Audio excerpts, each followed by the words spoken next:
Chicago, Illinois, 1932. Crime was rampant. Gangs ran the streets. It was prohibition. The world was topsy-turvy. The police hid. Men cowered. Fire hydrants were still fire hydrants.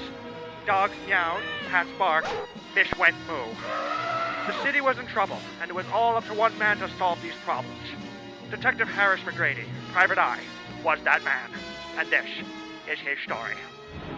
It was late Friday afternoon. It was hot, humid, and there was something fishy in the air. But I couldn't quite put my finger on it. So I took down the anchovy-scented air freshener and cracked open a window. I stuck my head out and laid eyes upon a lone raven lying mutilated across the pavement, and realized I was staring at myself. Suddenly, the door swung open, and a pizza guy stood there, handsome, ravishing. That's when that ugly bitch walked. Oh, Detective McGrady. Who let you in here? Go home, we're closed. I'm Rita Philister. I need a man who can help me. Strong with arms like mutant potatoes. I don't give a hoot. Now go home or I'll have you arrested. Oh, there's trouble. Trouble we're all in. You, me, the city, and you. I'm afraid I know things. Things that'll make your mind shiver more than a Mexican in Antarctica. All right. I'll give you 3 Mississippis. And that's all.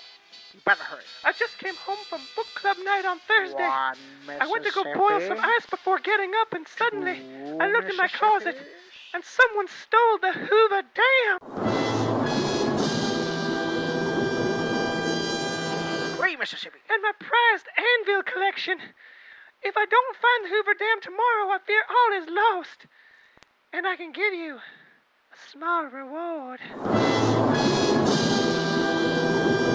After vomiting on my shoes, I looked up and realized that it was in fact Miss Philister's face. I was relieved I didn't ruin my shoes. And somehow, the vomit made Miss Philister look somewhat more attractive than earlier. All of a sudden, the pizza man caught my attention once again, and I realized I hadn't paid him. There was something very peculiar about this pizza man, and he wasn't carrying a pizza at all. In fact, he was wearing a scuba suit and pointing rather alarmingly at the large wall of water plowing through the street. So I paid him for the pizza and followed Miss Philister out of the building. And so after grocery shopping and renting some dirty movies, our hero went to the scene of the crime in hopes of getting more clues. Oh, Mr. McGrady, here's the scene of the crime where they stole the Hoover Dam. You can tell by the vague amount of water that surpasses us. Oh, whatever will we do? Oh, here's Constable McLeod. What news do you bring? Shut up, True. It's about time men start talking. Constable, what can you tell me about the scene of the crime? Well, the logistics of moving a structure as large as the Hoover Dam necessitates a vehicle as large or larger than that bucket-wheeled excavator you see dragging that Hoover Dam-like structure away in the distance. We suggest you contact the local car rental agencies immediately. Buckets? Wheels? This man was off his rocker. What was he talking about? So I slapped the cuffs on him and sent him to jail. He asked me to stop by the bank to pick up $200, but I said no. Go directly to jail.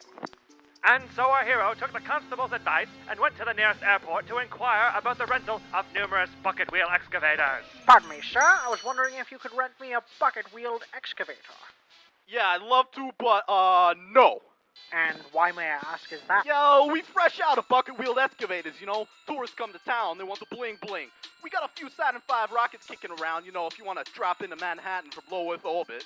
So I decided to resume my investigation in Manhattan when my rocket ran out of fuel. Yeah, OnStar, how may I help you? I quickly realized I wouldn't fit into New York. Partially because of the sheer size of the Saturn V rocket I was in, and partially because I just didn't like the people. And so, our hero landed in New York City, and he proceeded to look for the bucket wheel excavator in the most likely place, the washroom of the 43rd floor of the Empire State Building. No one would see that coming. So I kicked in the washroom stall, and there I caught him, pants down with his gear shift in the Hoover Dam's turbines. It was a salesman. You're the thief. But why? Oh, hey, I thought it should be pretty obvious there, Captain Genius Pants.